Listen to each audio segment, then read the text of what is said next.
Spider-Man is back. He says he thinks his mixer. So now Spider-Man's showing up in the chat, but on my mix. Okay, now we got 8 people in the chat room right now. Yeah, see, my mixer just cut out on me for the stream, right? So that's kind of interesting. Yeah. Okay, let's see here. And you put a whole lot of topics in there too, like and everything. Got everything ready to roll. Yeah, it didn't show up blind. It wasn't gonna leave Rand hanging and be like, hey, we gotta start telling some dirty jokes to keep everybody going. I think you have me beat there in the jokes department. There's a reason you're no chill Newf.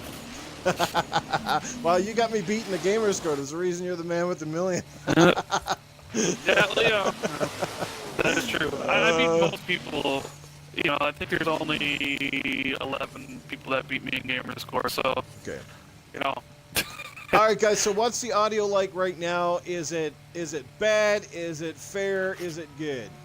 Tiny bit better, he says, because maybe it'll clear up. Maybe after a couple of minutes in, it clears up and goes away. That sometimes is a possibility. I want to get the show on the road. I don't want to keep Rand waiting all night here. Give me a thumbs up, go with it, or come back another week, guys, because I want you to enjoy this show. I got a game to give away as well. If you can hear me, that's also important. Not too much. Jago says roll with it. Roll with it. Not bad, Spider. Okay, well, so we're getting the not bad. So it's tolerable, and it may work its way out. If the stream cuts out, though, guys, I don't know, because it already cut out once. I'll know for a fact that there's something funky with Mixer, and we might just have to, you know, like I said, we'll just go with it and see what happens. This is sort of out of my control, so I'll get this rolling. So anyway, guys, all right, here we are. Thank you so much for tuning in. It is Mixing It Up with Newf. I'm your host, Newf Nukem, episode number 10. Yes, can you believe it's 10 episodes in already? Yeah, there's been a couple of delays and a couple of repeats and a few different things thanks to some of the technical difficulties we've been having with the service. But anyway, here we are. Yeah, number 10 hype indeed. We got a good crew up in the chat. Jerain, Irrelevant Native, Jago Coopin. We got Spider-Man in the house, who's my most loyal follower. I think he's been on almost every freaking stream I've ever had. It's crazy. If I missed anybody, guys, make sure you just keep talking. I'll try to get to you. I want to make sure I acknowledge the chat. But anyway, guys, without any further ado, yes, Halo cars. We have we're gonna do a race for a car. I guess it's where is that? I gotta press the X on here and we'll get a car. Where'd it go? The bucket list. All right, we're doing like a difficulty. Okay, this is an easy one. So anyway, yeah, I got a Warthog. I'm gonna have to change that car, I think. All right, Rand, do you have to come over and take that too? Yeah, I just press X to join you. All right, gentlemen. Living on the edge. Oh. Living on the edge. But anyway, I am here with a very special guest tonight. Most of you probably already know him. Like I said, he's a man who needs very little introduction, but he is a good friend. He's an awesome streamer. He's just an awesome dude, a great Xbox ambassador. It is the one, the only man with the million, Rand L. Thor, guys. Give it up for him. Rand, how are you doing tonight, my friend? Yo, thanks for having me on Newf. Really appreciate it. I'm doing pretty well, man. Been playing some Forza Horizon 3 right now, which looks so good in that 4K, you know? Oh, it's just stunning, isn't it? Absolutely beautiful, guys, on the Xbox One X, indeed. I actually haven't played this very much, because I got most of it done when the game first came out. I think I have like 150 hours in this game. I loaded it up when the 4K update came out, but I haven't played much of it since. Oh my god, this game looks great. I love that. You know Rand's the real gamer. He's being modest. He's like, I haven't played it very much, but I got 150 hours in, and I'm like, Jesus, I think I might have 40. Oh, man, it's hilarious. No, I know this game looks amazing. We picked this game tonight, too, because it's a ton of fun, and it's also the kind of game we don't have to take too serious. Like, you know, if we crash or we go into a lake or something like that, hey, we're not going to get tickets and we don't have to pay the insurance fee, so we're all good, right? That's right. Relevant Nato says he's not in the racers, but he says this looks awesome. Drain says best looking racing game hands down. I'd have to agree. I mean, Forza 7's amazing, but how can it really compare to a game that's open world, right, Rand? Exactly. Like, I'm not that big of a fan of sim racers. I prefer the arcade style, so the Need for Speeds. But man, the Forza Horizon series has really evolved over time to be like the king. I know people will say Gran Turismo, but the king of racers right now is Forza Horizon, in my opinion. Nice. I agree with you wholeheartedly, man. There's a reason this game scored high on the Metacritic, because it is just phenomenal. Anybody who says differently obviously doesn't know a racer from a hole in the ground, because I played almost every racer you can freaking think of, dude, and I've never played one that's this good, that has this much content, that looks amazing, plays amazing. That Hot Wheels DLC just blew my mind. That's just like another topic altogether. This game is like this game is amazing. Stinking Corpse, what's going on, brother? I'll go set us another marker here. So how this works, Rand, is basically, like, a lot of guys know who you are. They've seen you and listened to you on podcasts. Like I said, we know you're an Xbox ambassador. You know, you speak highly of the brand. You're also very fair, very critical when needs be as well, and that's why you get so much respect in the community, because you tell it like it is, but you don't tell it in a very slanted, I'm a fanboy kind of way, you know, like it's Xbox or bust, or it's PlayStation or bust, and people respect that about you, Rand. And I know that just recently you got a PlayStation, you've been on that a little bit. I've seen you, you're a friend of mine on PlayStation as well, and I see you've been actually pounding out some trophies as well as achievements. So Rand, let's take it way back though. Let's take it way back, brother. Like, a lot of people don't know your background history. Like, when did you start gaming? What's your earliest memories? What are some of your favorite systems growing up, and some of your favorite games? Man, my first memory of gaming is probably the same that most people have. It's with the NES. Like, yeah, sure, I owned an Atari and a ColecoVision, but I don't have any memories of those. The memories I have of those are being, you know, like seeing the system in the closet. But I don't remember any of the games. But my first like gaming experience that I remember vividly is I went up to a cottage. We had a cottage up in Wisconsin. So I'm from Chicago. And one of my friends up in Wisconsin had the NES, and he was playing Punch-Out! Mike Tyson's Nice. Punch-Out! Yeah. So that was my, like, and then once I saw that, I had to play it. You know, like, I asked my parents for it, I got the NES. You know, the triple one that came with Mario Brothers, Duck Hunt, and Track and Field, do you remember? That one, Yeah. the little stuff that you run on? Did you have Robbie the robot too? But that's where my love affair with Nintendo kind of begins and starts, because after the NES, I became a Sega fan. I got a Genesis. Right. Yeah. I had the Saturn, the Dreamcast. Eventually, I became a PlayStation fanboy. Like, right around the PS1. I got the PS1. And I became PlayStation was gaming to me at that time. They had like every game you could imagine: Grand Theft Autos, Final Fantasies, Metal Gears. If it was a great game, it was on PlayStation, right? Mm-hmm. And in fact, the 360, even though 360 is my favorite. Jago says no Master System. He says no Master System. No, I had the Genesis. Remember the Genesis? You skipped the Master System. Yeah. We got Lethal Pop-Up in the chat. Shout out to Lethal. I mean, I know he's a chat stopper, but hey, he comes over to the mixer. That's pretty cool. What's up, Lethal Papa? Oh, it was 2 miles an hour too slow. Shit, that's because we bumped. Man. That's because we bumped cars at the start. Yeah, we bumped in the beginning. But yeah, so the PS2 I consider like right up there with the 360. And the reason I got a Xbox, like I didn't get the original Xbox until 2004 because I fell for the Halo 2 hype. That Halo 2 marketing, if you remember, I fell for it, and I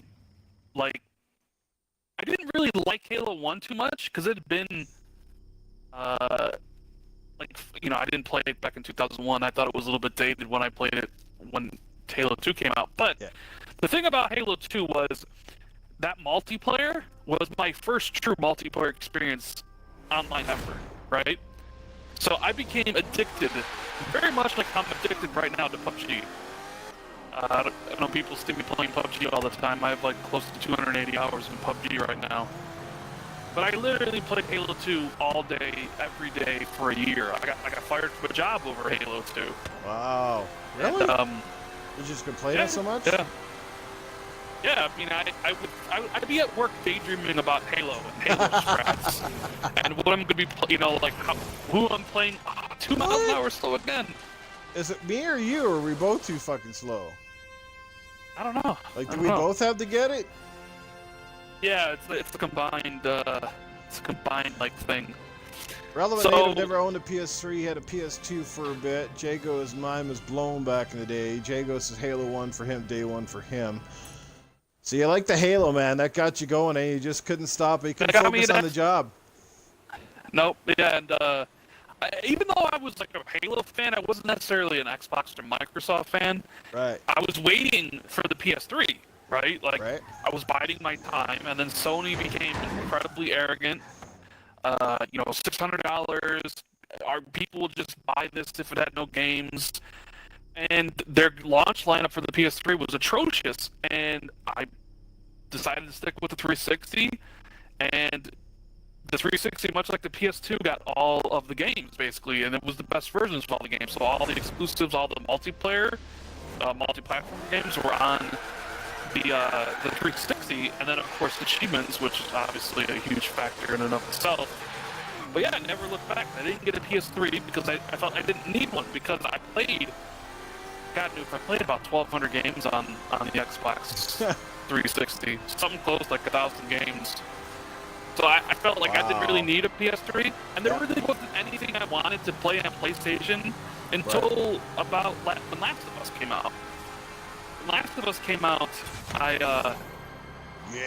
really wanted to play it, but that's kind of my gaming history. Started off, got Nintendo, moved to Sega, became a PlayStation fanboy, and now I'm more Xbox preferred, but Gotcha. dabble in PlayStation from here to time, here and there. Yeah, fair enough, man. That's good stuff. I mean, a lot of us have had both systems. I don't know hardly any of my friends that never really had one or the other, or some people strictly went one way and that's it. But I think most of my friends have had one or the other. The only PlayStation console I've never owned was the original PlayStation, believe it or not, because I was a Sega kid and I chose the Saturn over PlayStation. It kind of came back to kick me in the ass a little bit, but it's all good. Sir Taz in the chat, thanks, man, for stopping by, and thanks for that tip, Brand. That's how I managed to hit my target, because he told me to back the car up a little bit because we didn't have enough runway. I was thinking that was a time speed one, so that's why I was giving her, but apparently there was no time. You just had to hit the target. So I backed up about 60 or 70 feet and give it to her, and no problem, we hit it. So let's go pick another thing here. So Rand, I mean, this is a very hard question, because there's a lot of nostalgia involved in it, but if you had to go back to any of the systems, and even right now, what would be your favorite system overall? What's something that you think would be your best one ever, maybe? Just from the sheer, I mean, it's obviously either the 360 or the PS2. And I'm going to give it to the 360 just because of the breadth of games I played on that system. But, I mean, the PS2 is no slouch either. Those would be the two choices for me. But I'm going to go with the 360. Because there's just so many games that I loved on the 360. I mean, I'm a huge Halo fan, so of course Halo 3, Halo Reach. Those games were amazing, but my favorite game of last gen was BioShock 1. I adore the BioShock series. The Dead Spaces, the Mass Effects. I mean, I don't know, the 360 era had everything I loved about video games. And if I had to pick a second one, it'd be the PlayStation 2, because it had a lot of classic games as well. Right. I'm not much of a retro gamer, so as much as I do enjoy the NES and Super Mario Brothers 3 and Sonic and stuff. I feel like the 360 had just a better overall quality lineup of games that I like. Yeah, that's fair. I mean, the 360 was just phenomenal. I mean, the variety, the big AAA blockbusters, and I think by that time too, I think the one difference between PlayStation 3 and Xbox 360 compared to the other generations, I think we really started to see video games come into their own.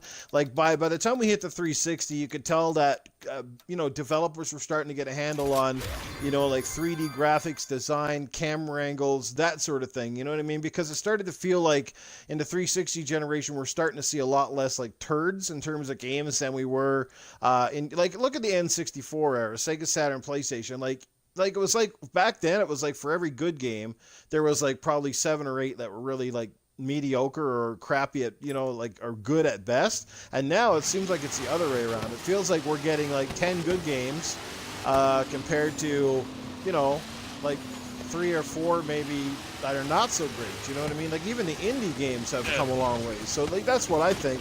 Like for me, nostalgia wise, Dreamcast is well up there for me, but personally I like the Xbox One because I like where we've gone from a realism standpoint, and I like the variety that we're already getting on this console. I think it's amazing. So are we at the destination already? Yeah, we are too. Okay. Yep. Good stuff, man. 360 and BioShock from Randall Thor. How about a really old game, Rand? Like something that you just gotta keep in that collection. Oh man. I know, that gets tough. You know, I was thinking about this the other day. What defines, like, sometimes when you think of generations, you think of a game that defines it. Like I said, 360, Halo 3, BioShock, NES, Super Mario Brothers 3. These guys were made But to get one of the games I played probably Come on the down most to the outside of Halo Off-Road 2's Championship. multiplayer is a game on the PlayStation 1, and that would be Final Fantasy 7. Oh yeah, okay, good. Replayed that game front to back at least 5 times. Wow. And that's not a short game. Yeah. So gotta have Final Fantasy 7 in the collection. Maybe even 8, because there are days where even I'll be like, you know what, Final Fantasy 8 is better than Final Fantasy 7. I know that's a little. Some people are like, how could you say that? But I don't know. Like I played 8. It has a lot of good memories for me. I played it when I was away at college, so it brings back college memories. You know, I played it when I was home. Like I played that a whole bunch of different times. Yeah. And that was also in a time where I actually kind of replayed games. You know, you hear me talk about backwards compatibility sometimes, Right. and I'll say like, hey, I don't really necessarily need backwards compatibility because I don't really replay games. But because there were so few and far between back then, you kind of did. Like you just mentioned, there's games coming out all the time now, right? I mean, there's 12 games from ID at Xbox coming out this week. Just this week. Just indie games from ID at Xbox just this week, you know? But back then, you know, releases were kind of spread apart, at least good games were. So, and there was a lot to see in Final Fantasy VII. So that'd be one I would keep in the collection. I love that game. And yes, I'm excited for the remake, whether that comes out next year or in 2025, you know? Right. Now, the guys are still saying that you're botting a little bit. What's up, Saltiest Gaming? Yeah, we do apologize, guys. We tried to spend like 10 minutes or more trying to figure this out. We can't figure out why it's botting. It should be fine, but unfortunately it's not. So we just got to make deal with it. Irrelevant like Conquers Bad Fur Day, Legacy of Kane Defiance as well, making like the OG Xbox. Good choices all around there, guys. Appreciate it. Now, before we get into some more topics, some more questions, we haven't even hit the main topics yet. I do want to let everybody know, as promised, I am giving away a copy of Gears of War 4 Ultimate Edition. It is the Ultimate Edition, which means it comes with all the DLC, the content, all that stuff, and the original Gears of War games as well. Now, here's the deal, guys, and you better listen up. Maybe get a piece of paper, a pencil ready, or get your cell phones ready, because this is how we're going to do this one tonight. Yes, I'm going to get this one straight tonight, okay? It should be a pretty fun contest. We're going to test your Gears knowledge a little tiny bit here. This is how it is going to roll. All right, so as soon as we finish, let's run through this race here, and we'll see what happens. So, okay, guys, what I'm going to do is I'm going to pick a popular character from the Gears of War franchise. It could be from any one of the games, a popular character, and I'm going to spell out the character for you, but I'm going to drop a letter throughout the podcast, okay? So every couple of minutes throughout the podcast, every 10 or 15 or so, give or take, I'm going to drop a letter to a character, and it's not going to be in order. What did you call those, Rand, when the character name was mixed up? Is it an anagram? Mm-hmm. Yeah, it's an anagram. Anagram? So I'm going to do an anagram, okay? So that's what you're going to do. So if you want to win, and I would prefer if you already have the game, guys, if you already own it, you know, be cool about it maybe and step aside and let somebody who doesn't have the game maybe have a chance at winning this. So stop for what? Stop for anybody else? So Salty doesn't have it. I know Irrelevant said I don't think he's got a full copy of the game. So there are people in this chat that don't have it. So here's how it's going to work, though, guys. Only through Game Pass. So technically, you have it, don't have it. If you ever get rid of Game Pass, you don't have it. So that's cool. But if anybody wants to enter, I'm not going to be prejudiced or biased on it. Like, I don't care. At the end of the day, man, I just want to give this away. I already have the game. So whoever wins, you're going to be very deserving because all of you guys in this chat are freaking amazing and been supporting me for a long time. So whoever wins, I know it's going to be awesome. But anyway, so how's it? I'm going to... Again, you're going to have to stay throughout the podcast, and you're going to have to keep a track of all these letters, because at the end of the podcast, and only at the end, okay, guys, only at the end is when I'm going to tell you to put them together. You can't guess it before I give you the cue to guess it, okay? So even if somewhere along the line you go, I think I know what it is, and you spit it out in the chat, you are disqualified, okay? Get that straight. You're disqualified if you jump the gun. So only when I tell you to guess it is when you're going to have to write it in the chat. So you want to be quick on your controller or your cell phone or whatever. But anyway, I'm going to start with the first letter in the particular... It's a character from Gears of War. I'm going to start with the first letter. Yo. Give me like 5 minutes. I'll be right back, right? Or a couple minutes. I'll be right back. Go ahead. Rand is going to step I out. just gotta go do some real stuff. All right, man. No problem. No problem. See, I wasn't paying attention. I sucked on that race. I think I finished up the rear here. Could have easily probably won that too. Okay, so guys, here is your first letter of the evening. If somebody jumps into this podcast late, I guess it's too bad for them. The very first letter, guys, is K. Very first letter in this particular thing is K. I'm not going to tell you how many letters. I'm just going to spit out all the letters. I will let you know when I'm done. So the very first letter is K.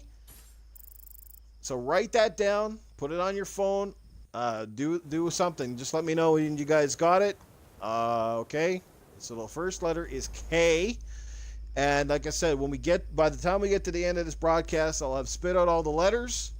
And then you'll be able to put them together and see if you can figure out which character from the Gears of War franchise this is. Some of you guys are probably looking up like all the characters right now, like, damn it.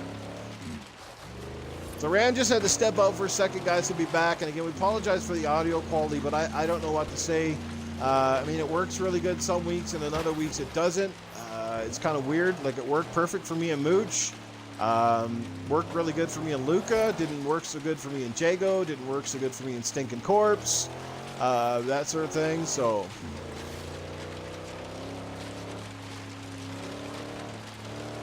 I guess I'll set a new course while he's waiting.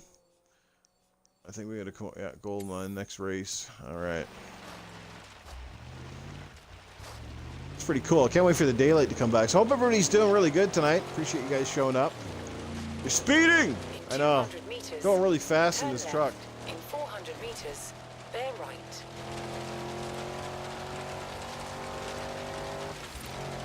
When I asked Rand to come on this show, to be honest with you, I was like, I wonder if will he come on or will he give me the cold shoulder? I wasn't quite sure. I sound fine. Well, that's good. Well, I'd rather it be me that sound botting than Rand, so...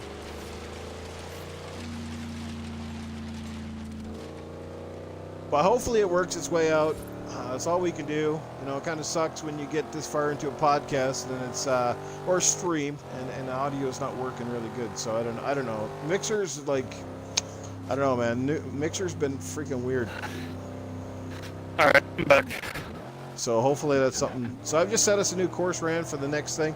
So Rand, here's a fun question. We've already dropped the one letter in the chat for everybody, so they got that taken down. But anyway, let's move on to the next one. So if you were on a deserted island, Rand, and you could only take 3 games from any generation with you that you had to play for the rest of your life, what do you think they'd be? Turn sharp left. Oh man. Do I have multiplayer connection? Can I play with other people? Yeah, we'll let that go. Just any 3 games. Could be from any system, any generation. That's always a tough one because there's so many great games.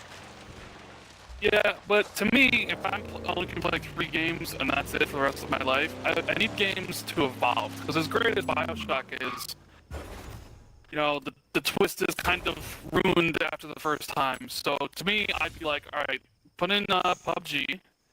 Because it's multiplayer, you get different experiences every time. Put in Halo 5 because Nice.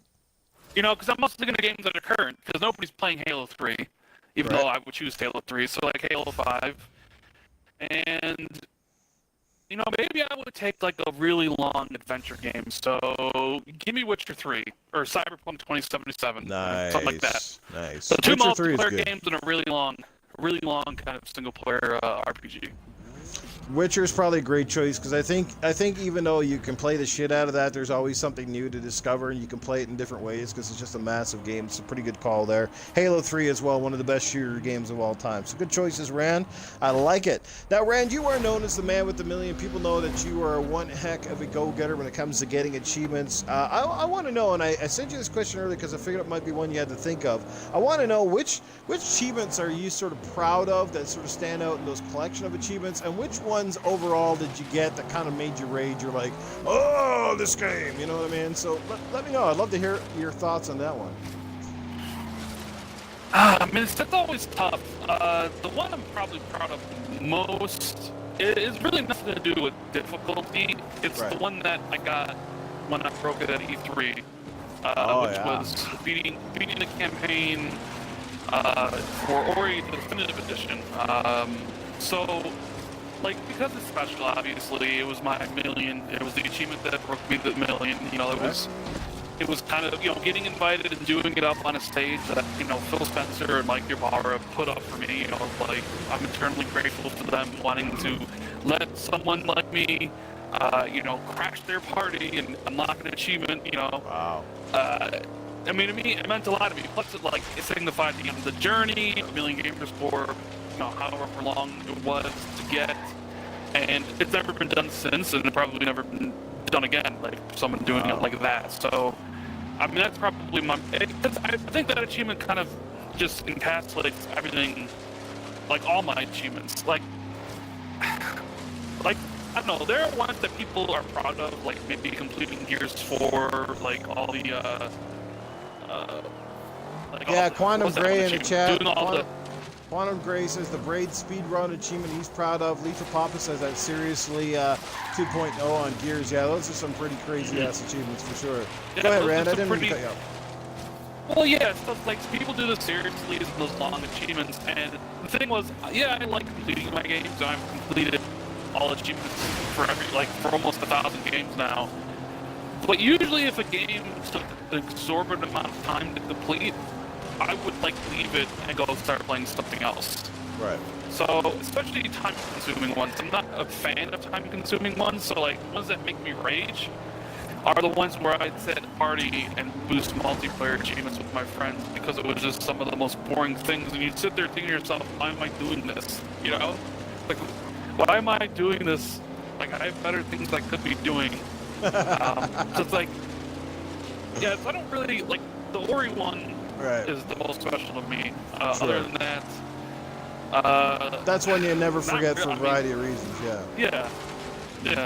Well, let me just say, I'm going to use a Newfism here, right, guys? Let's just say that Randall Thor had an origasm at E3.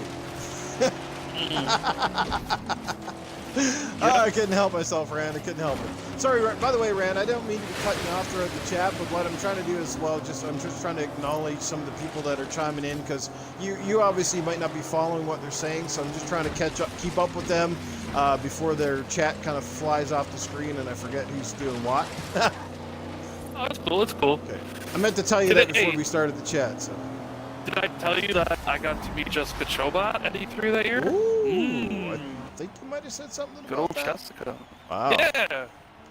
Jesus, Yeah, no good old wonder I'm Jessica losing Chobot. bad on this. I'm using a B-class truck. What the fuck? I'm Gotta like, get that you're like 800, and I'm like, why am I getting smoked here? Like, my truck's not even in the same ballpark. What the hell? Jago says that was cool, man. Cool. Yes, it is indeed. Jessica Chobot's cool, and what's her name wasn't too bad either. Naomi Kyle. Arr. All right, so we kind of gotten through some of the fiddly diddly questions of the night. Yes, Cletus, throwing in a Cletus reference there. So there you go, guys. You at least now know what Rand's, one he's really proud of, that sort of thing like that. So fantastic. Let's get into some topics because I don't want to keep it too long, Rand. We got a few to go through. Let's start out with just this one because obviously, Sea of Thieves. Been on the thoughts and minds of at least many Xbox players. Great return to form by Rare, at least I think so at this point in time. They've done, like they said, they've done the alpha, they've done the closed beta, now they've done a couple of scale tests or whatever have you. They've done 2. I think it just wrapped up. Rand, have you had a chance to dive into Sea of Thieves? I think you have. What's your take on it? Do you think Rare is back? Are you excited? Do you think this is a game that could put Microsoft on the map per se, or is it one of those that's going to be hot for a month and then it's forgotten about? Let me know what you think on that. So, my Sea of Thieves experience dates back to 2016 when I went to E3. I played it with Craig Duncan. That was my first time experiencing the game. It was a ship-to-ship battle, and I thought they had something cool there because I enjoyed the ship-to-ship. I was part of the closed alpha. I didn't play it that much because betas kind of turned me off the games. I don't know what you think about that, but sometimes I just want to experience the final product. It's one thing to check it out for a couple hours, but for me it was always all right, I'm gonna see what Sea of Thieves has, okay, and then I'm gonna wait for the final product. Now, is the game that particularly interests me? No, not really. I understand why other people would enjoy it, but it's not one that I'm Turn right. drooling to play. When I made my top 15 games of this year, 2018, it was number 8 on my list. So I am anticipating it a little bit because I kind of want to see what the game offers. Right. But I wouldn't say because that game is so focused on social, multiplayer with your friends. The thing is, all my friends hate that game. So I'm not a solo multiplayer type of dude. So if nobody's playing Sea of Thieves, more than likely I'm not going to be playing it. But right. As anybody who's subscribed to my channel knows, I do a lot of indie spotlights for games that are really awesome or games that are really terrible, right? So I'm willing to give any game a shot. I go into every game I play with an open mind. Right. So I'll be approaching Sea of Thieves with that mindset. I'm going to give it a chance when it comes out with the full suite of features that it offers. And, we'll see. I do think it's going to be a success. I think it's going to take off because it seems like it's the type of game that a lot of people enjoy these days. That kind of experience of, hey, you make your own adventure, right? It seems to be drawing a lot of interest on Twitch and Mixer. And, of course, the Game Pass thing. The Game Pass thing cannot be understated on this one. A lot of people are going to try out Sea of Thieves for the simple fact that it's $10. Right. You can subscribe to the Game Pass for $10 and play Sea of Thieves. You don't have to buy it for $60. So that kind of changes the game a little bit. It lets people try out a game that, quite honestly, let's be real here. Video games and buying video games is a complete luxury, right? You don't need the video game system to live. Although some people would disagree with us, right? Yes, I need a video game system to live. But it's a luxury, and we're fortunate enough to be able to play games and own games, but not everybody is because money's tight. So when you take a game that's $60, which is a lot of money to a lot of people, and then say, you know what, for $10 you can try this game out. That opens it up to a whole potential group of people that never would experience your game. Yeah. So I think there's a lot of potential. I think Microsoft is 100% behind the game. I think Rare is this is going to be their game for the next 3 or 4 years. I don't think. I'm sure they may be prototyping new games, but it's all hands on deck, pardon the pun, for Sea of Thieves for a while, and hopefully it's a success. Because Microsoft, quite frankly, needs one, right? After the year they had this past year, they need a game that not only people love and enjoy, but also kind of gets the stereotype of Xbox tactical games, right? Right. Which I guess will always exist. Well, but, isn't that the crazy part? Sea of Thieves, say what you will, is one of the it's one of the most unique games per se to come out in a very long time, right? And of course, every time you turn around, you hear the arguments. It's like, well, Xbox got no games, and when they do got games, Halo, Gears, and Forza, it's the same old shooter crap. And now we finally get a game that has a lot of potential for a variety of reasons. It's not going to be everybody's favorite game, and I get that. For me, like, I'm kind of going into it with an open mind, but I really don't know how long I'll actually play the game. I think it depends on how well the community supports it past its sort of launch stage. I mean, right now it's super hot to be streaming it, and it's been very popular throughout the closed beta phase and throughout the alpha and stuff. Had quite a few people on board, and it feels fairly polished, like, and so it should, because the game's been in development for a long time. Like, it doesn't feel like it's already a broken piece of crap. But mind you, it's kind of bare bones, but I know that's partly on purpose. They left out a lot of stuff that we haven't even seen yet, but I'm kind of excited about it, but at the same time, I'm still staying reserved, and I do want Rare above all else. I want that particular developer to have some success. I want the game to be enjoyed because, you know, they are talented. They've kind of slipped off the radar a little bit, but I think this could be their return to form, and Microsoft definitely needs another hit outside of,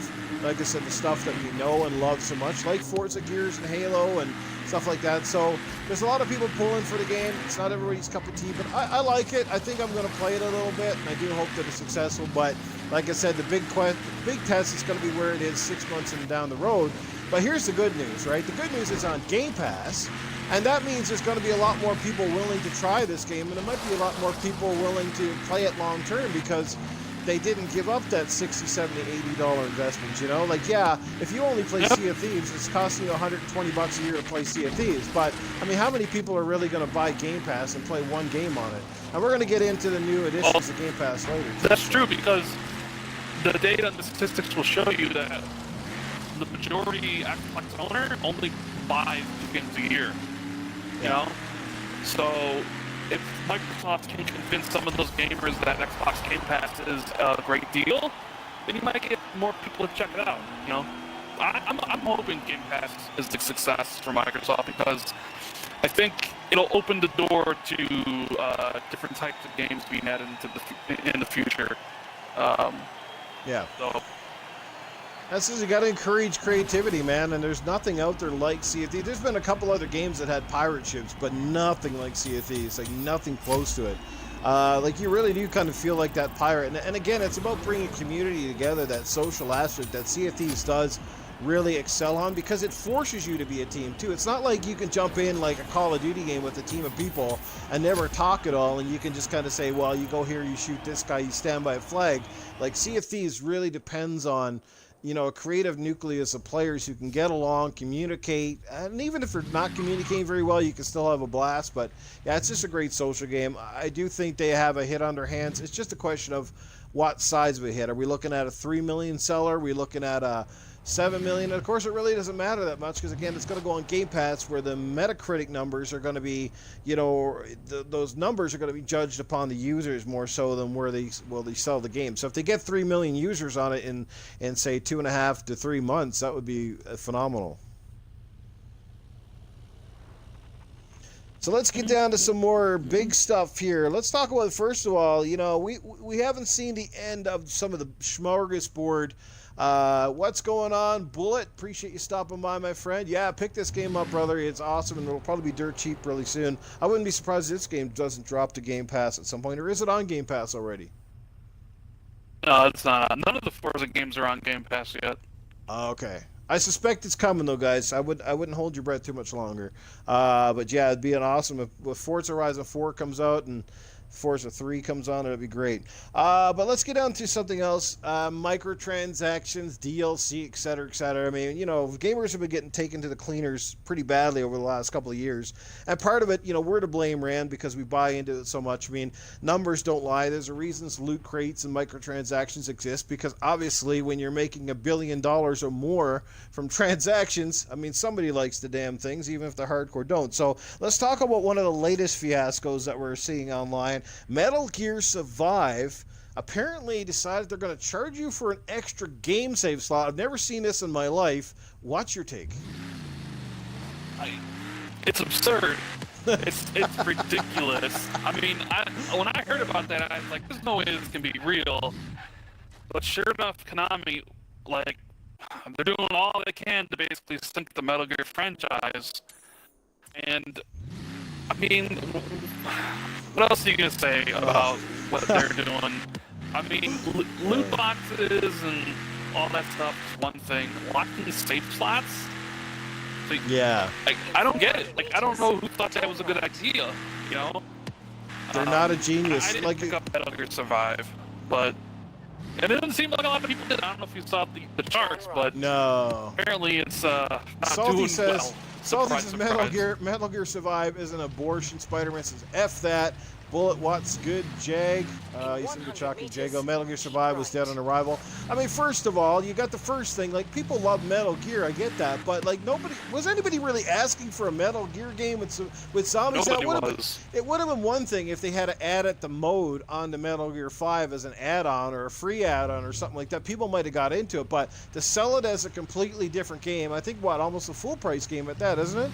And then to charge you for a save $40. slot? But still, Yeah. it's Metal Gear in name only, and that's it, right?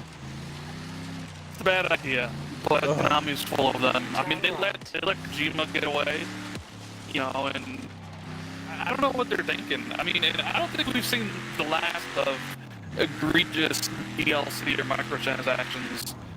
You know, I shudder to think, because when you think about, like, when the 360 first came in, right?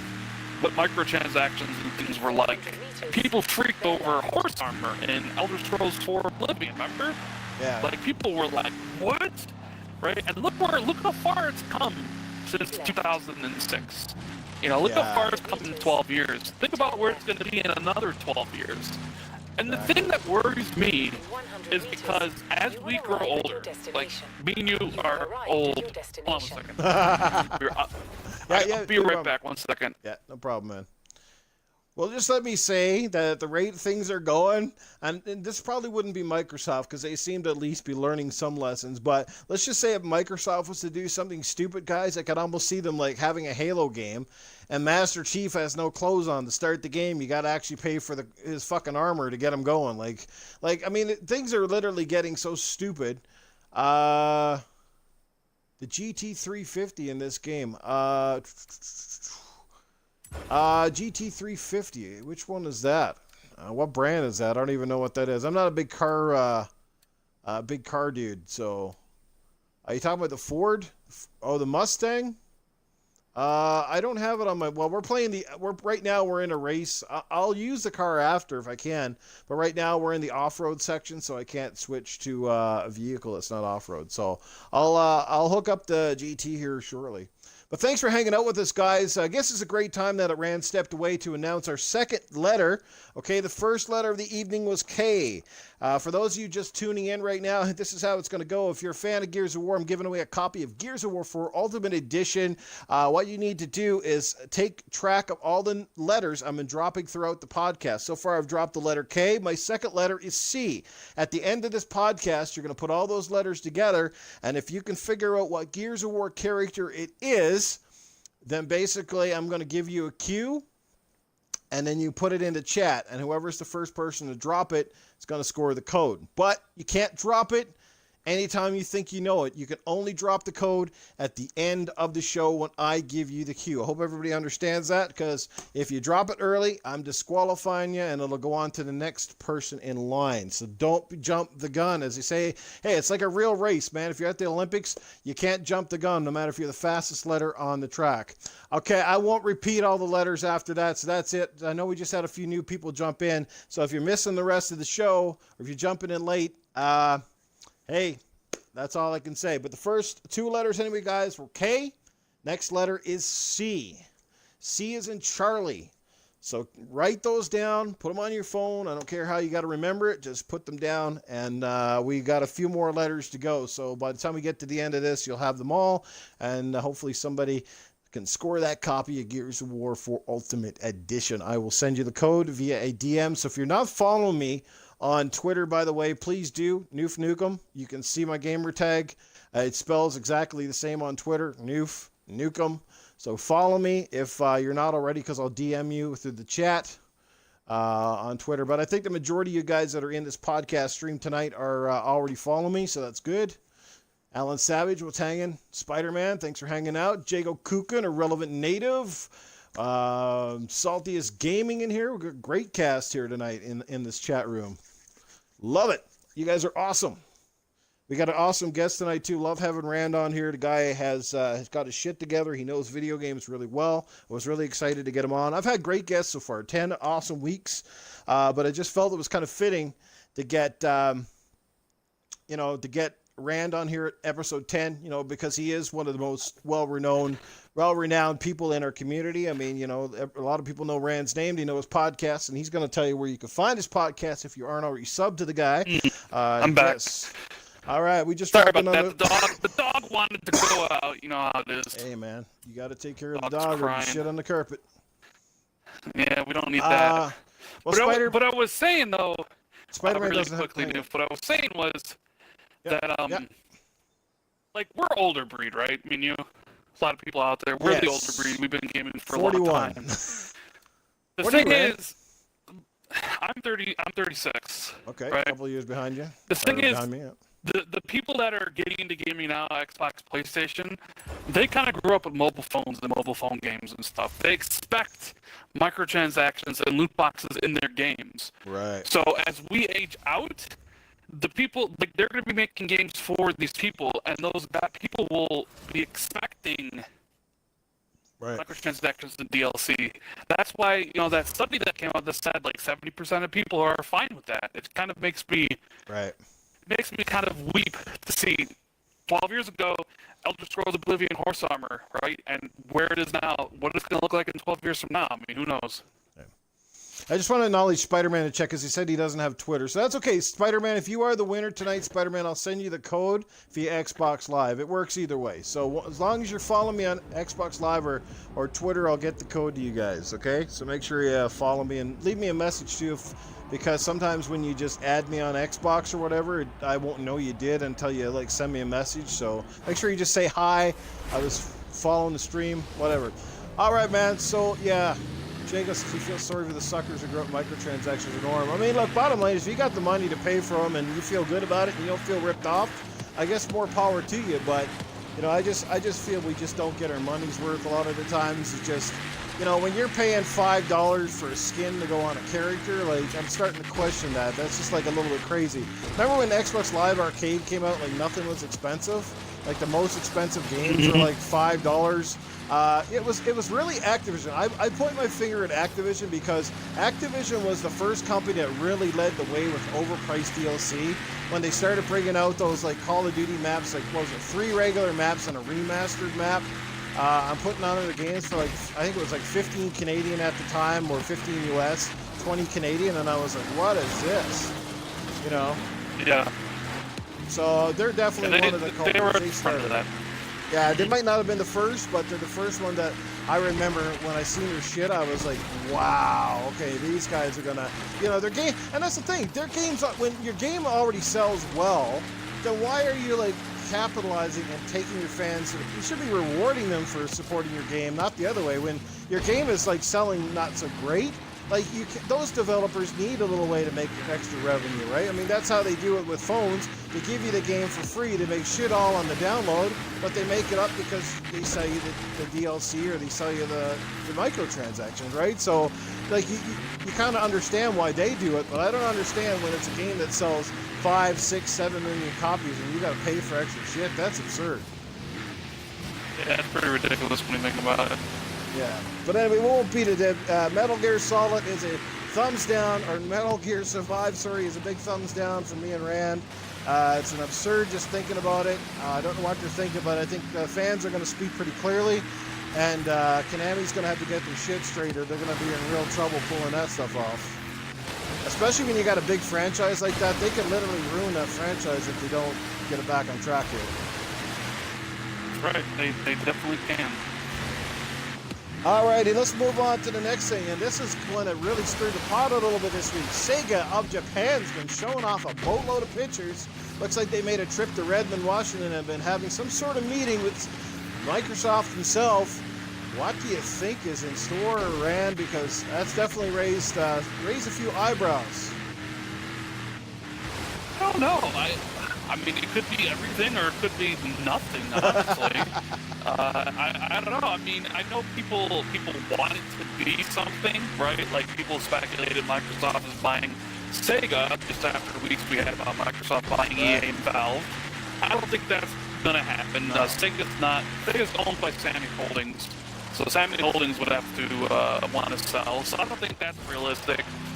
Maybe a partnership. We know that Sega has worked with Microsoft in the past. The Halo Wars 2 developer, who I can't think of, even my video I just released like 40 minutes ago. I don't remember the developer did Halo Wars 2. I know they did Alien Isolation. They're an RTS developer, but I can't remember their name. They have, like, they're owned by Sega, so clearly Microsoft Sega have a good working relationship. Sega's willing to let their own developers work on Microsoft IP. Maybe it's some sort of continuation of that. I don't know. Like, I mean, there are a lot of, I don't know, Newf, if you've seen some of the speculation out there, like, yeah, Dreamcast games coming to Xbox and the back-to-back and all this type of stuff. Like, it's getting ridiculous. I know people love rumors, right?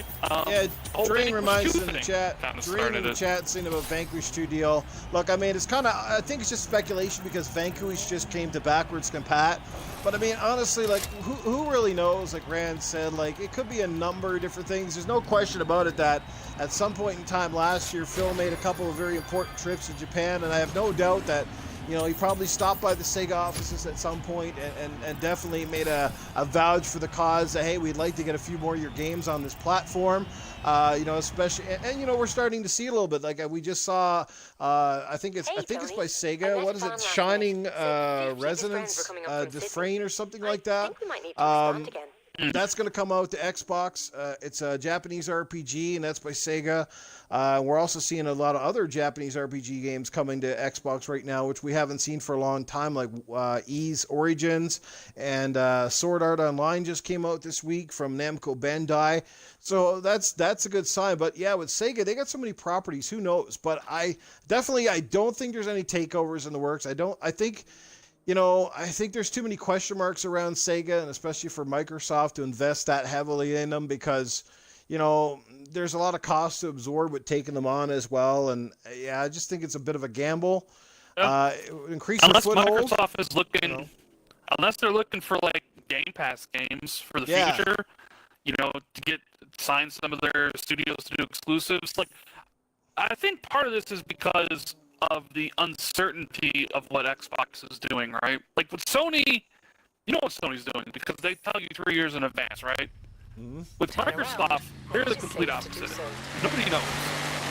So you have all these rumors and you have all these things because people want to try to connect the dots.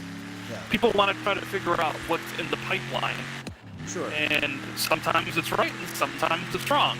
You know, like people, you hear one dude who says something about Vanquish 2, who's a self-proclaimed industry insider who's been very unreliable in the past, and suddenly everybody's talking like Vanquish 2 is the certainty, right? Like, suddenly rumor turns into fact, and I can't stand that when that happens. I don't know about you. I don't like it either. Like, don't get excited about stuff that's not. You're just setting yourself up for disappointment, and I don't like to get excited about stuff until, you know, I know I can dig my fork into it. You know what I mean? Yeah, exactly. I mean, it's all fun speculating about it, but I mean, I don't even know. Would you even want Microsoft to buy Sega? Because honestly, I couldn't even think of any Sega game that like I would want them to do. Like the Sonic games have been very good lately. I mean, I don't know. Maybe I just can't think of anything that they've done recently that's just amazing, but... Well, that's just it. Like, a lot of like, in this last generation, Sega has, you know, they brought themselves back to relevance by bringing out a bunch of different games, but they're not generally the games that our generation knew up and grew in love. Like, we haven't seen Outrun in years. We haven't seen Afterburners, Shinobi, Streets of Rage. You know, they're sitting on tons of franchises that haven't seen a good iteration in friggin' like 2 decades now. Like, we're seeing Yakuza, we've seen a variety of Japanese RPGs like Valkyrie Chronicles and a few other things, but you know, like, it's not the Sega that I remember. It's not the Sega that I know and love. It's a Sega and Sega name only, but they're, they're very different, very focused in a different way than they used to be. So no, I don't really like if they bought them, great, but I don't know where the real upside is unless they bring back a lot of franchises that we know and love. Like I'd love to see a great Shinobi game. They could like an Altered Beast game with co-op in third person. Like that would be absolutely nuts, I think, if they did it right. Like I said, they got properties that could be huge, but they have to do them right. And then again, it comes down to what companies did they get to make these games? Which studios do they have to make these games? And will they make these games in a way that can appeal to, the Xbox tastes and general frame of mind, right? Like Yakuza appeals to the PlayStation crowd, but they got to have something that really gets the Xbox crowd up and jumping out of their seat. Now, Spider-Man's saying remake Ninja Gaiden, and I'd love to see a Ninja Gaiden game, but that's obviously Koei. Golden Axe would be fucking fantastic. Jago, I agree with you there.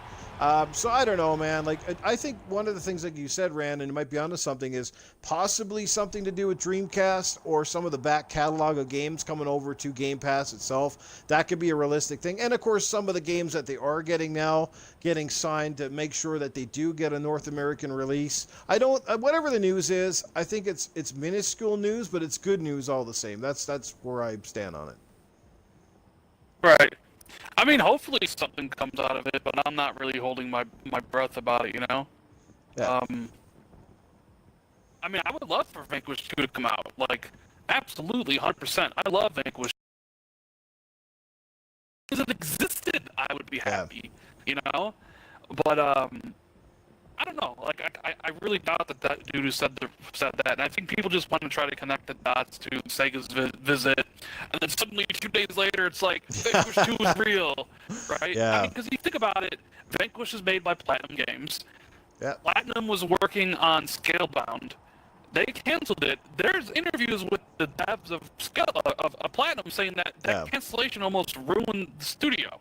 I would imagine there's a little bit of bad blood between Microsoft and Platinum. Would they go so quickly back? Because remember, Sega owns the IP for Vanquish, but they don't own Platinum.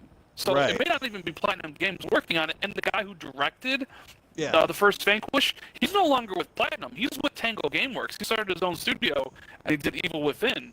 Yeah, so a lot of the people who made Vanquish maybe wouldn't even be working on the sequel. I 100% agree with you. I honestly think if Vanquish 2 is to come out, it's not being made by Platinum. It will be made by another developer. I'm wholeheartedly behind that. I don't think Microsoft is getting tangled up with Platinum Games in any which way or form. I think that was a bad break, whatever the hell happened between them and that game. For that game to be, a high-profile game and just to drop off the radar like that, something serious definitely went down there. And can't be good. But we're going to move on to a next segue into Japanese games and stuff. But before I get to that, guys, your next letter of the evening is R. So you've already gotten 2 letters. Our third letter of the evening is R. I hope you're writing these down because you're going to need to keep all the letters handy. It's an anagram.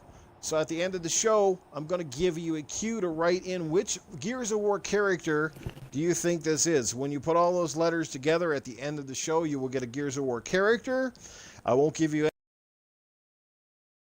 any names. Annoying character, but a good character. I guess that was a hint, wasn't it? But there you have. So keep those letters down. Latest letter is R. At the end of the show, I'll give you a chance to put those together to win a copy of Gears of War 4 Ultimate. But segueing into Japanese grain, Alan Savage, R is for Randall Thor. Yes, it is.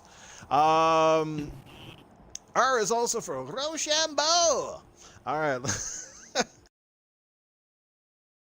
Japanese games, Rand. I mean, like I said, we've seen now in the last 2 or 3 weeks several Japanese games. I think I mentioned a couple. Sword Art Online, Ys Origins coming to Xbox, Shining Resonance something or another, whatever the last name is. And I don't think that's the only one, but we're starting to see a couple of those JRPGs that, some Xbox fans have been crying for some time. So, is that maybe the fruits of the labor of Phil's visits, you think, or just a coincidence, or maybe they're finally saying like the Xbox install base is large enough that it does make sense if we can sell 500,000 to 1 million copies on the Xbox, we're doing okay?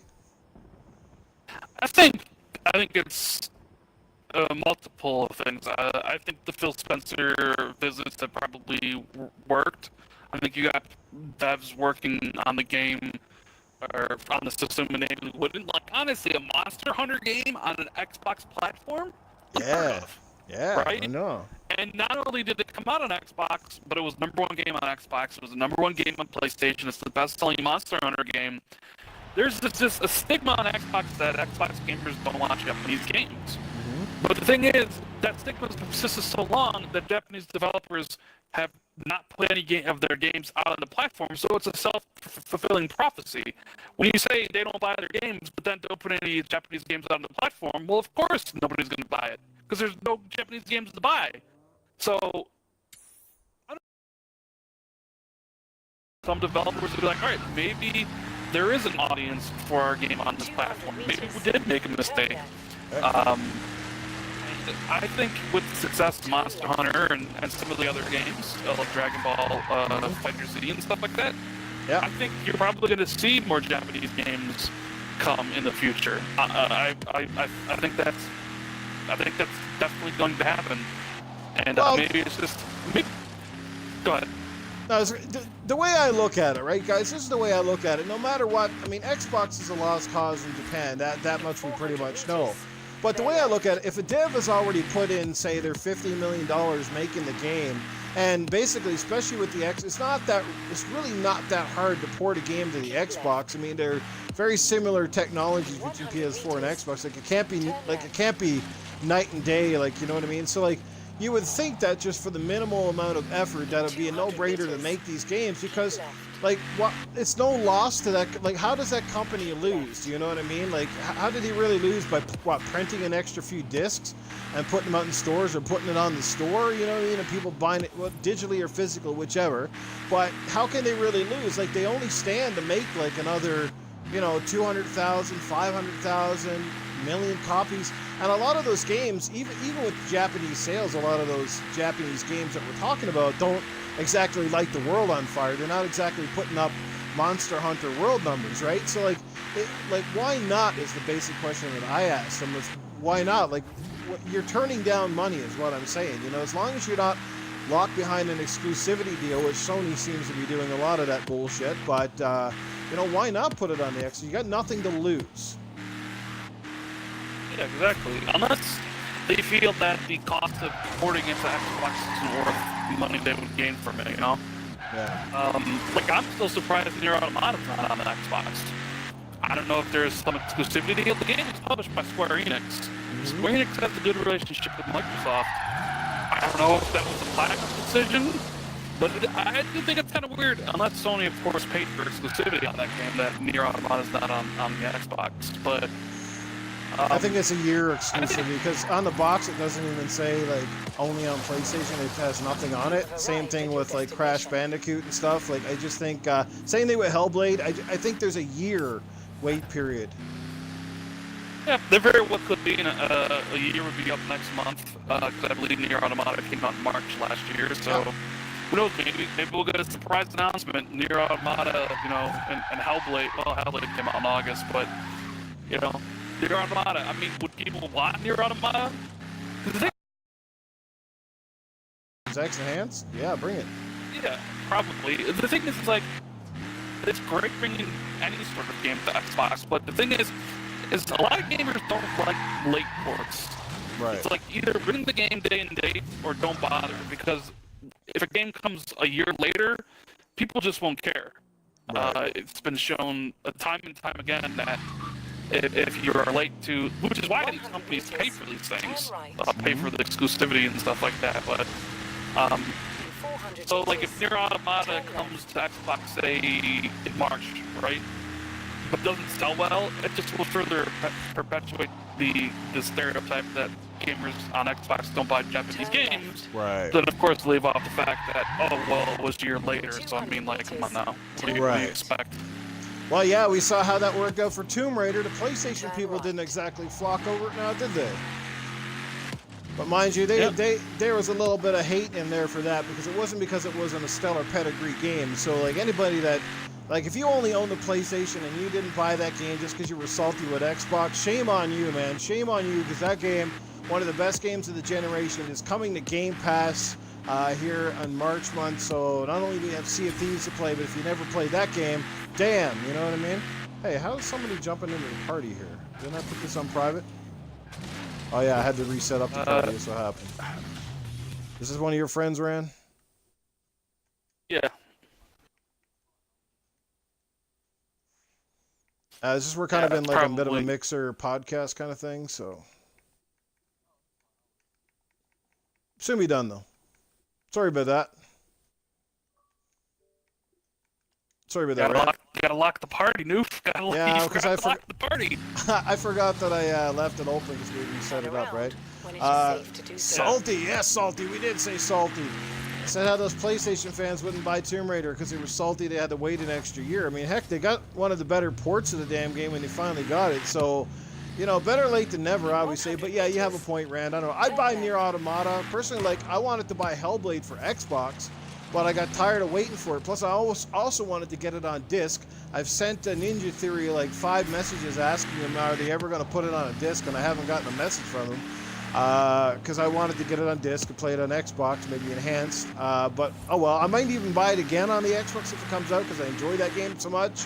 But it's just a shame that we're having to wait so long. But if Hellblade does come to the Xbox, guys, by all means pick it up because it's fantastic. So at least that's my opinion on that game. Have you played that one, Rand? Which game? Hellblade. Senua's Sacrifice. Oh yeah, I love Hellblade.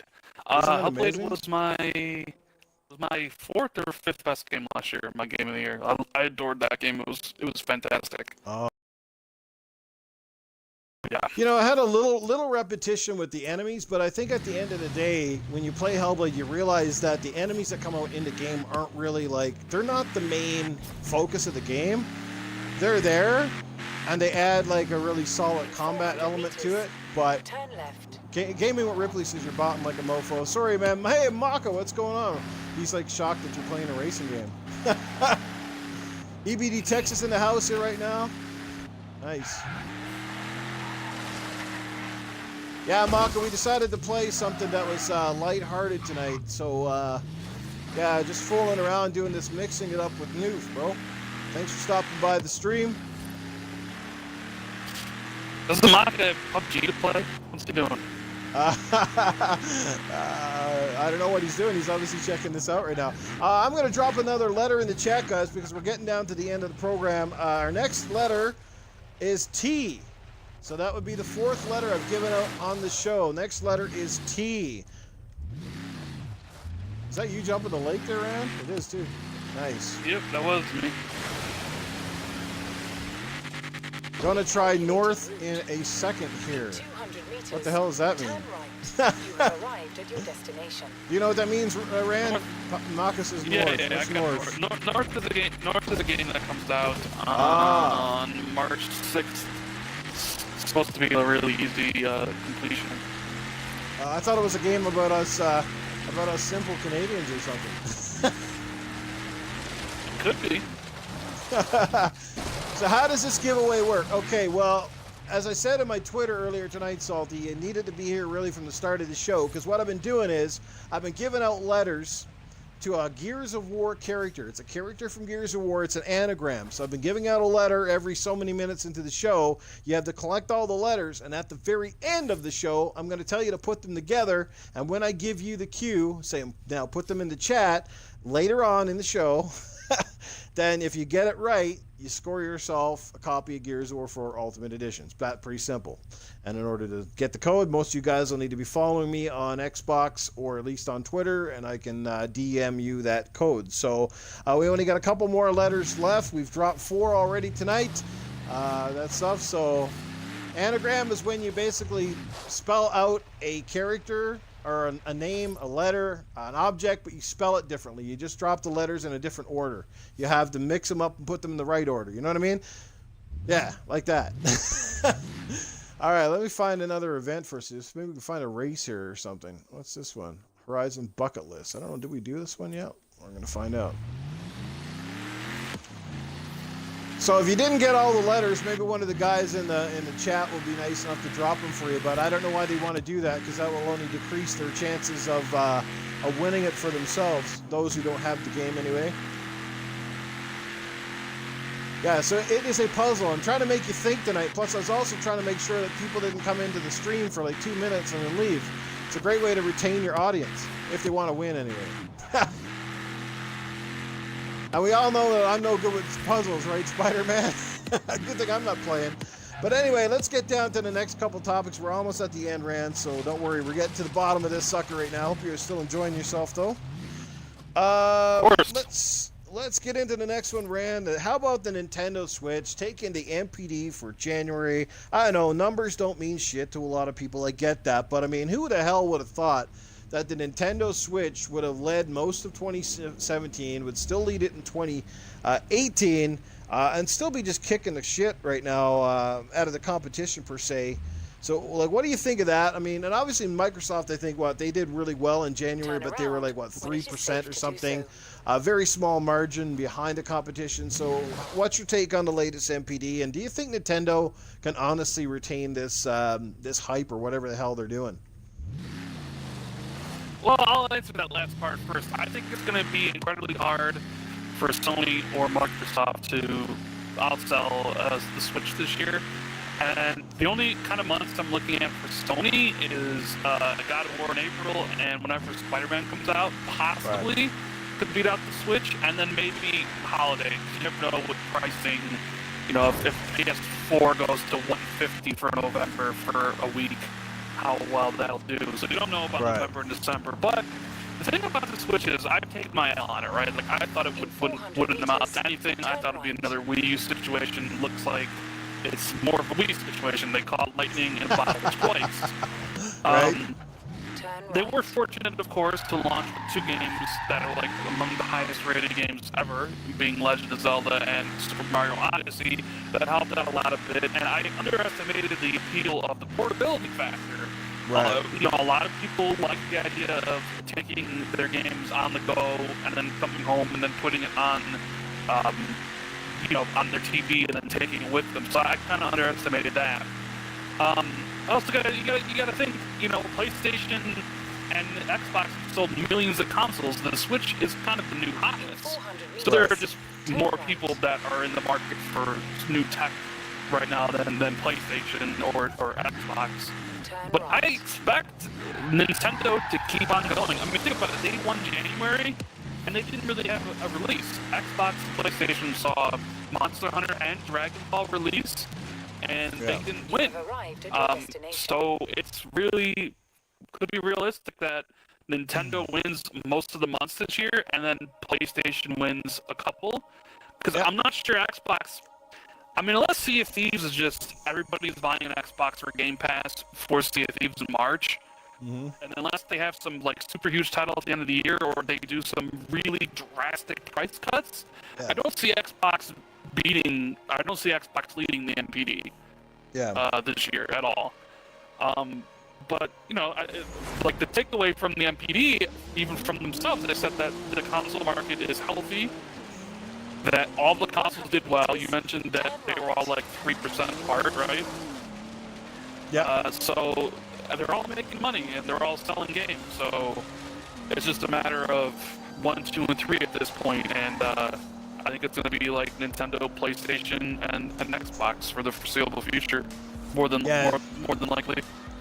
See, I'm happy for Nintendo because honestly, if this system had been an absolute disaster. It wouldn't have been good for Nintendo to have sort of 2 back-to-back consoles that, you know, were just not succeeding, you know. And I kind of get why. I think the big reason Nintendo scored so big was the portability factor was huge because the system automatically became almost like a secondary console for a lot of the hardcore. And it's a great family console just to pick up, you know, families that travel or stuff like that for something on the go. So that was one of their key marketing factors, you know. They weren't trying to tout power. They weren't trying to tout anything else other than it's an easy-to-use console. You know, and they had, I mean, one of the best launch lineups maybe in years from any particular manufacturer. Like they had 6 or 7 consecutive months where it was almost like big title after big title.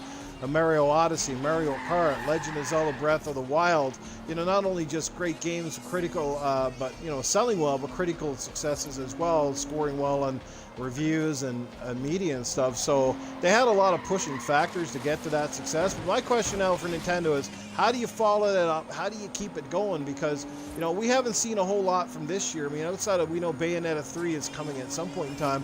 What else is there outside of that that's getting anybody excited? I can't think of one game on Nintendo's list this year that I'm like, yeah, I gotta have that. Like, yeah, there's Donkey Kong Nintendo Tropical Labo, Freeze. dude. Oh, Cardboard. boy, don't even get me started. Damn cardboard. Like, who the hell? Microsoft tried that shit, they'd be hung, man. They'd be hung. They'd be the laughing stock of the that. They'd be laughed out of the fucking building. I'm sorry, but they would. Fans would never let them live it down, man.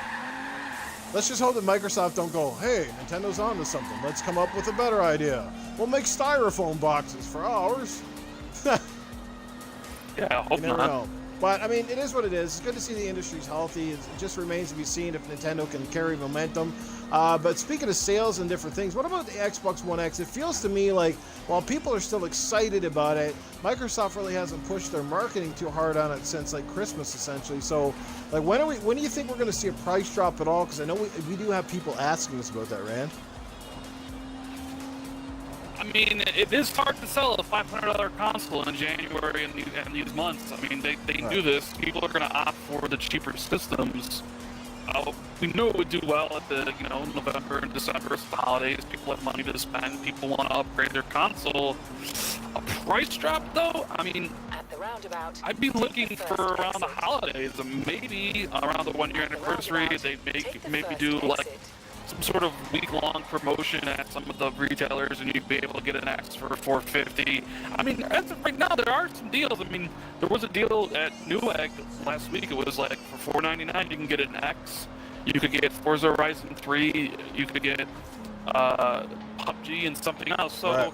they're ready to adding like games Bonuses. to the system itself, to like add value and still charge the same amount.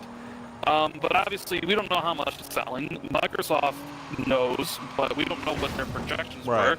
We don't know if it's within their projections, if they're doing better or they're doing worse. If it's doing worse, then they'll have to take action. If it's right in line with what they expect, then they'll have their game plan, because they probably have it all game planned out. Of like, all right, we'll do a price drop here and all this different stuff. So it's tough to tell, but I mean, I would expect you'll be able to get at least the Access Right. holiday for at some point in time around $450, maybe as low as $400, but I doubt it'll go that low. But I Right. expect like $450, $440, $430 or something.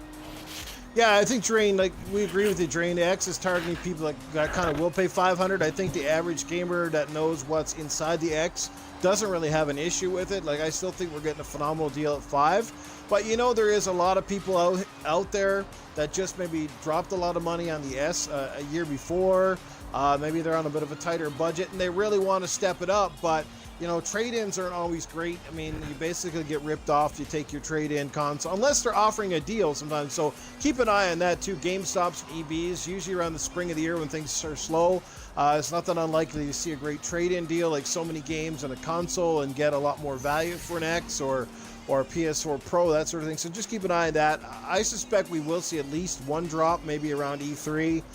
Wouldn't be surprised if it is at least $50 drop, just to kind of keep momentum going into the fall and maybe the winter. So we'll see what happens, man. But the Xbox One X is doing pretty well. Happy for it. Awesome system. Let's get down to another letter here, guys. I think the last letter I gave out was T. So our latest letter is E. The latest letter in the code is E. So we've got one more letter to go after this. The latest letter is E, guys.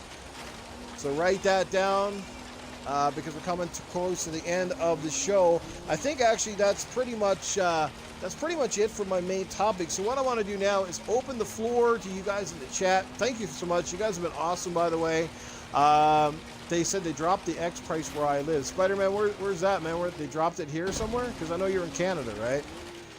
So I just saw deals where it's like $4.99, like Rand said, and comes bundled in with some games. What's going on, Dr. Ganishi? I think it's Ganesh or Ginsi, but whatever. I'm sorry if I pronounced your name wrong, but thanks for the follow, my friend. Appreciate that.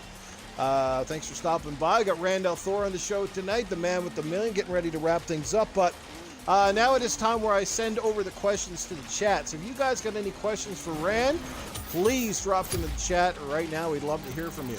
Can be anything at all. I mean, Rand doesn't have to answer it if it's too personal, but maybe a question I didn't get to on the show. You know, I have don't know. 179 skills available to use in this game.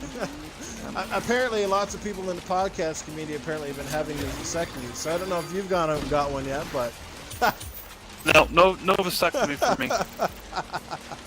no vasectomy for Rand. There you go. Yeah, not yet. No, he's still climbing the Not mountains. yet. He's still climbing those mountains. Awesome. Drain says he still has his fat Xbox One because he can't get anything reasonable for it. That's fair. Your best bet, Drain, is probably to sell it at loose. That would be your best bet, but then sometimes you can take you weeks to get rid of it. Depends on what you're putting in. Spider-Man wants to know, Rand, are you excited and waiting for Red Dead Redemption 2?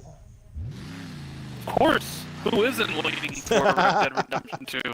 I mean, I really enjoyed the first game a lot, and it's about time Rockstar made another game. I mean, it's been 5 years now.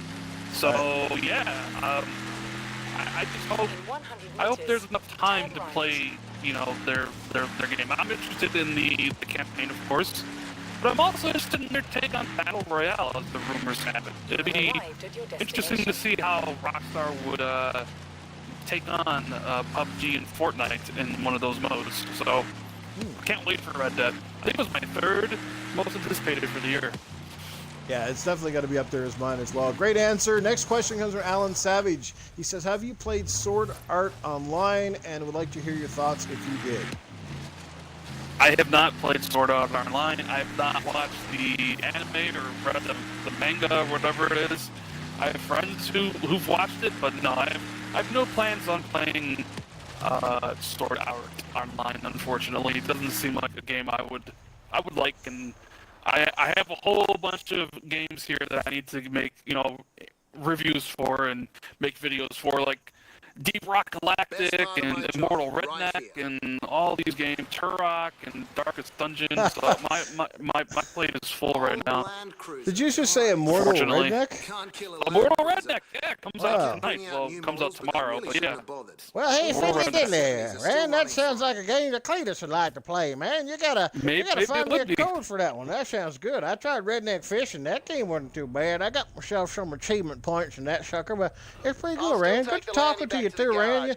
You're a fucking awesome dude, man. I gotta invite you over for some deep fried skunk one of these days. Good shit, man. Deep fried skunk. Sounds tasty. Crap is playing that right now, according to Alan Savage. Oh, that doesn't sound like a game Crap would be playing, but then again, you never know with Crap. I don't know. All right. Shout out to good old Crap Gamer, man. Our good buddy Crap. Pounding out videos like, like kids can pound out M&Ms. All right. Yep. All right, any more questions in the chat? Yeah, Spider-Man also has another one. He says, Anthem. What about that one? You excited for that one? I know it got delayed, but you still kind of hanging on that BioWare can bring things back? I was looking forward to Anthem, but not anymore. After the whole stuff with Star Wars and EA, the loot boxes and all that stuff, I'm not looking forward to Anthem. I need to be sold on that game again. Yeah. I need to be resold on it. So hopefully they'll show them good at E3. Because BioWare used to be one of my favorite developers. They made a lot of amazing games that I really enjoyed, but I don't know.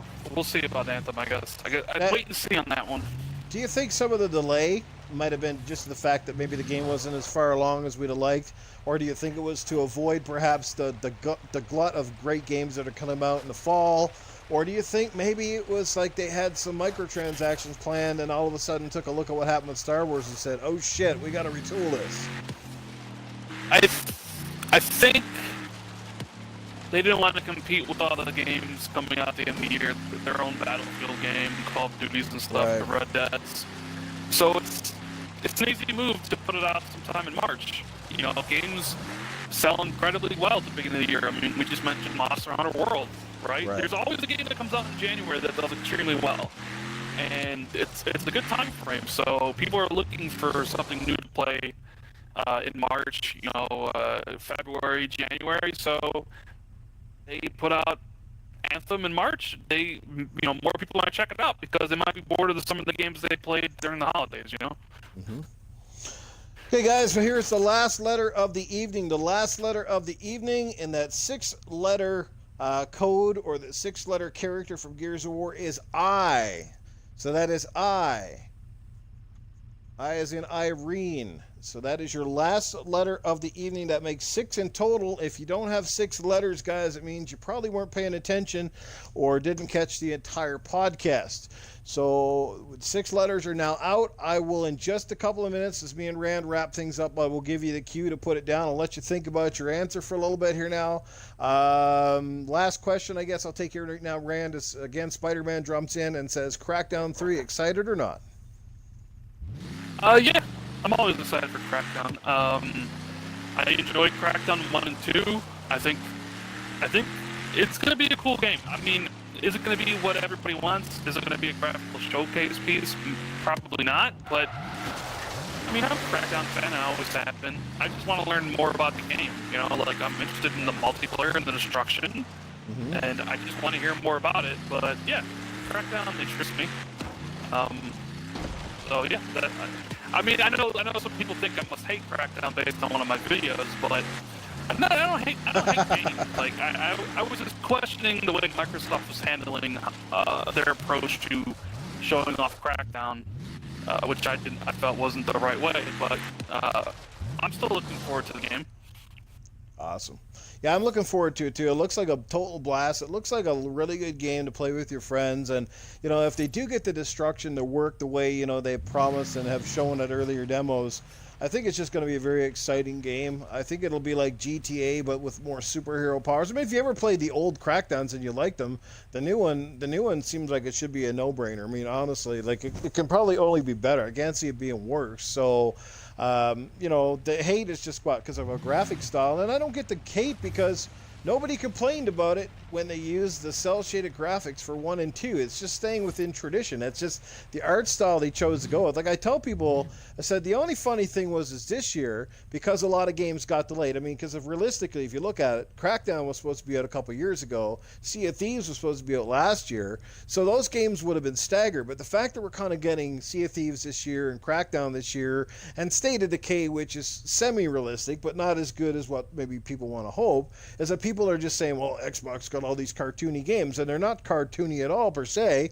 It's just graphic styles. You know what I mean? Nintendo does it with almost all of their games. They have a specific style artwork, and nobody shits on them. So how can you not shit on Nintendo but then shit on Microsoft? Like, it doesn't make any sense. What? Because Microsoft doesn't make 500 games that all look and play just like The Last of Us. I don't get it. I mean, Last of Us, phenomenal game, but say what you like. I mean, they've had a lot of games now that are already starting to be kind of look and feel like The Last of Us, right? Like, even God of War, to an extent, it kind of looks a little bit like and plays like The Last of Us, like, from the videos. I'm not saying it is, but they're starting to borrow those camera views. You know what I'm saying? Like, where I'm getting at?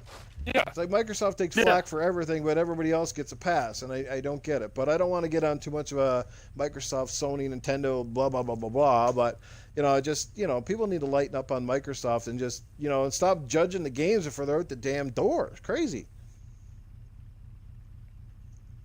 And as far as Crackdown 1 and 2, guys, I have a damn good feeling that Microsoft is waiting to drop those and backwards compat when the Crackdown 3. I really think that's what's happening. I think as soon as Crackdown 3 comes out, those games go backwards compat. They might even end up with games with gold, or maybe they go into Game Pass as extra value. I don't know, but I definitely think that's what's happening there. I can't see them just leaving like the 2 Crackdowns off the list completely. That's kind of weird. So anyway, guys, I gave you all the 6 letters, correct? I gave you all the 6 letters. So now is the time. This is your cue. If you think you know what it is. And it looks like we got, whoa, that was freaking quick. You guys just had that typed in. Our winner this evening, guys. Congratulations. We got a winner already. It is Jerain. Jerain scores a copy of Gears of War 4 Ultimate Edition. He does have the name up first. He beat you by a split second, Jago. Split second, brother, but nice try, guys. So Drain's going to score Gears of War 4.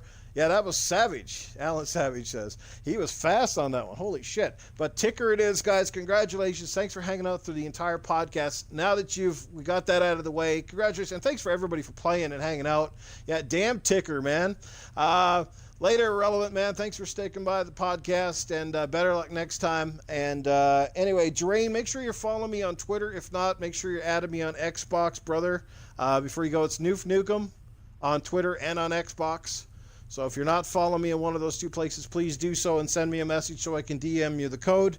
Rand, let everybody know where they can find you. I know you've just been putting up some great content again this week. You have a great video that I watched today about the Sega scenario that's being talked about down at Microsoft. So let everybody know how they can get a hold of you, how they can follow you, all that good stuff, my friend.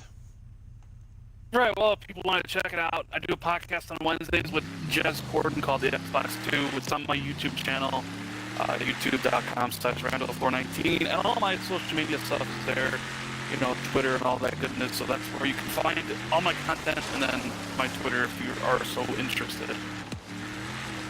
And I'll try to get Rand back on the show again when he hits 2 million gamer score, which will probably be in about 3 weeks.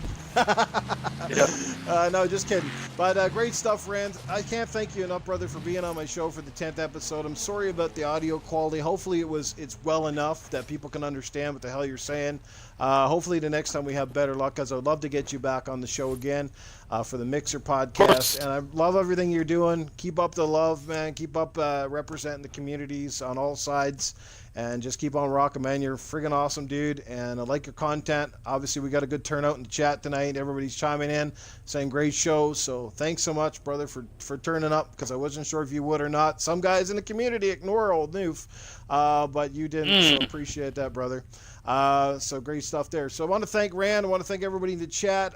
Too many to mention the name. Siberia, thank you so much for showing up, brother. Yeah, you can catch the replay. I'll try to post it up on YouTube tomorrow from the VOD if it saves Mixer. So thanks again, guys. Appreciate it. Drain, make sure you add me, brother, and send me a message ASAP so I can send you that code. If you don't claim it within the next 24 hours, I'm going to have to put it up for somebody else. Thanks, Jago. Appreciate you, brother. You're a fucking amazing dude, man. Spider-Man, same thing. Guys, thanks so much for hanging out with me and Rand. And Rand, I'll catch you soon, brother. All right, thanks for having me on, Newf.